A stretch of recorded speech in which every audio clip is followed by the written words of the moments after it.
Hello friends, সবাই কেমন আছেন? আশা করি সবাই খুবই ভালো আছেন। আমিও খুবই ভালো আছি। আজকে আপনাদের কাছে আমি শেয়ার করব ডিম আলুর সুন্দর একটি রেসিপি। তো চলুন চটপট আগে আমরা রেসিপিটা দেখে নিই। এখানে আমরা নিয়ে নিলাম আলু আর পেঁয়াজ। এরপর আলুটা ছোট্ট ছোট্ট ডুমো ডুমো করে কেটে নিলাম।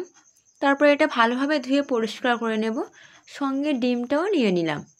এরপর ডিমটা আমরা সিদ্ধ করতে বসিয়ে দিলাম। ডিমটা সিদ্ধ করতে দিয়ে এদিকে আমরা মশলাটা রেডি করে নেব। তো আমরা মিক্সিতে দিয়ে দিলাম শুকনো লঙ্কা, কাঁচা লঙ্কা, তারপর দিয়ে দিলাম রসুনের কোয়া, এরপর দিয়ে দিলাম জিরা, দিয়ে এটা হালকা জল দিয়ে দিলাম। তারপর এটা ভালোভাবে আমরা পেস্ট করে নিলাম। এরপর একটা কড়াইয়ের মধ্যে আমরা সরিষার তেল নিয়ে নিলাম। তেলটা একটু গরম করে নেব। তেলটা গরম হয়ে যাওয়ার পর এর মধ্যে আমরা দিয়ে দিলাম পেঁয়াজ কুচি। পেঁয়াজটা আমরা ভেজে লাল করে নেব। তো আমরা পেঁয়াজটা লাল করে নেওয়ার পর এরপর এর মধ্যে দিয়ে দিলাম আলু। এই আলুটা পেঁয়াজ তেলের সঙ্গে 2-3 মিনিট একটু আমরা ভেজে নেব।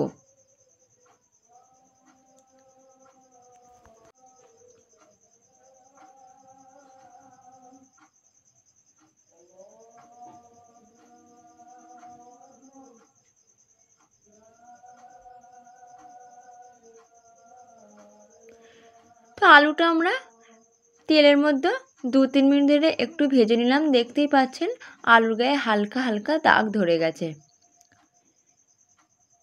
এরপর এর মধ্যে আমরা দিয়ে দেব স্বাদ পরিমাণ লবণ।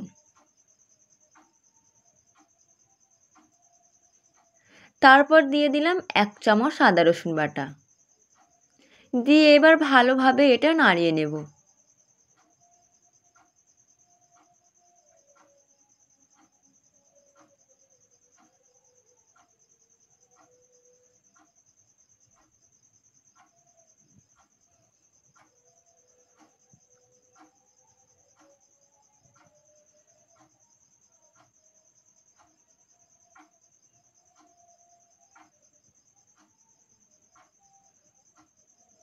এরপর এর মধ্যে দিয়ে দিলাম 1 কাপ পরিমাণ জল।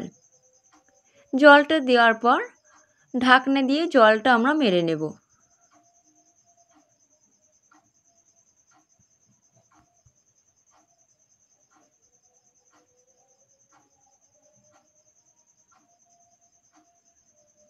জলটা হালকা মরে গেলে এর মধ্যে আমরা দিয়ে দেব যে মশলাটা আমরা পেস্ট করে রেখে দিয়েছিলাম, দিয়ে এটা ভালোভাবে একটু নাড়িয়ে নেব।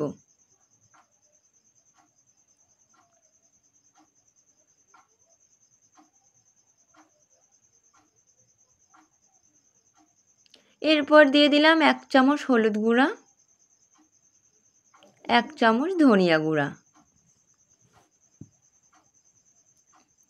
এবার এটা ভালোভাবে আমরা কষিয়ে নেব।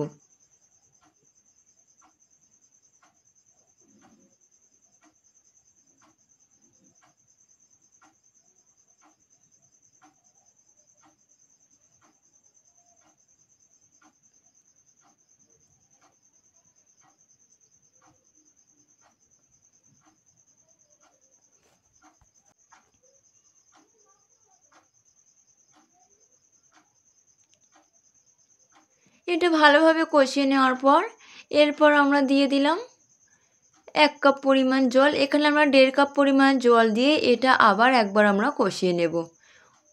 এবার এটা আমরা যতটা মশলা দিয়েছি মশলাগুলো কষানোর জন্য জলটা দিলাম। এটা আমরা ভালোভাবে নাড়িয়ে চাড়িয়ে দিয়ে ঢাকনা দিয়ে জলটা আমরা মেরে নেব।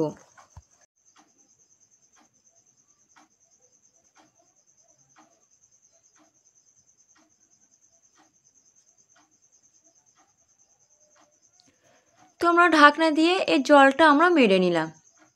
তো এটা আমরা ভালোভাবে আবার একটু নাড়িয়ে চাড়িয়ে নেব।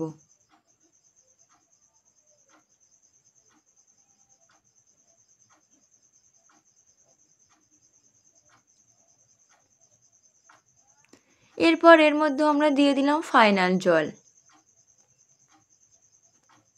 আপনারা যে যেমন ঝোল খাবেন সে তেমন পরিমাণ মতন জল দিতে পারেন।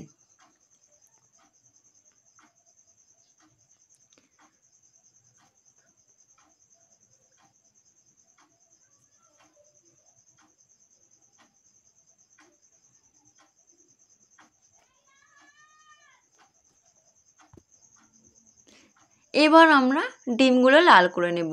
সেই জন্য এখানে তেল নিয়ে নিলাম, সয়াবিন তেল, তার মধ্যে দিয়ে দিলাম লবণ হলুদ। লবণ হলুদ দেওয়ার পর এর মধ্যে আমরা দিয়ে দিলাম ডিম।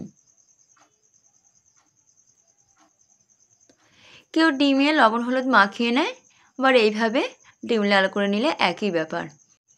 তো আমরা ডিমগুলো লাল করে নেওয়ার পর এবার ডিমের যে তেল, ডিমগুলো সবই ঝোলের মধ্যে দিয়ে দেব। ডিমের যে তেলটা হয় সেটা ঝোলের মধ্যে দিলে কি হয়, রেসিপিটা খেতে খুবই সুন্দর হয়।